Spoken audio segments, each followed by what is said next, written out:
Mr. Hookem, please. Hookem, right. Thank you, Alan. I'll keep this brief because, in my opinion, it's very straightforward. In the booklet Stolen Seas, we set out how the common fisheries policy is a cynical long-term resource grab at the expense of the United Kingdom.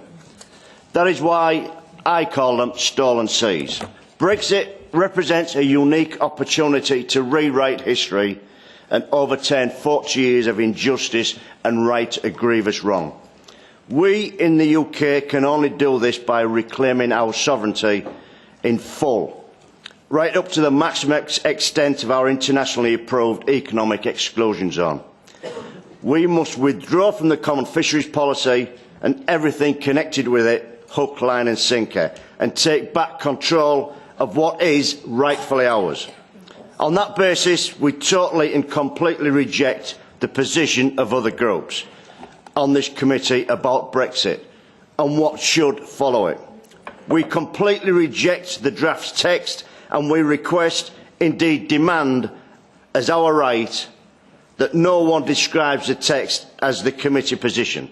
It is simply the position of the majority of the committee, and our explicit request for a minority report was rejected as not allowed for by the procedure.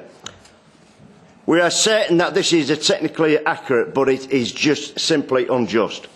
We believe that the members of this committee have no shame in putting forward a proposal to continue a policy which they call shared waters, but we know to be the policy of plundering of our British waters to their benefit. The EU's common fisheries policy has been, is and will continue to be warped, damaging and unsustainable. The very negation of long-term care and thought for the future. It really is simple as that. And the way the British government can mess it up is by including fisheries in their Great Repeal Bill. The so-called Great Repeal Bill is no such thing, because it enshrines EU law into UK law for the foreseeable future. If David Davis, Theresa May really do want to avoid further disaster and catastrophe for the UK's fishermen, then they must reject the EU position and take back control of our waters, our ports, for the benefit of our people and our economy. Merci, Monsieur Hookem. Thank you, Mr. Hookem. Obviously, I'm not surprised by what you have to say. You were quite right in stressing your opinion. The paper which you mentioned was approved by the majority, not by the entirety of the committee.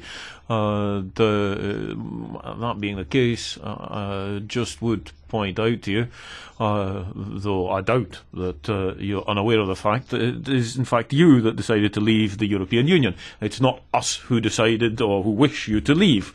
So you shouldn't turn things round, and I'm sorry if the facts are that there's 27 of us and 1 of you, and we will end up setting the rules, whether you like it or not. Mr. Van Dalen, please.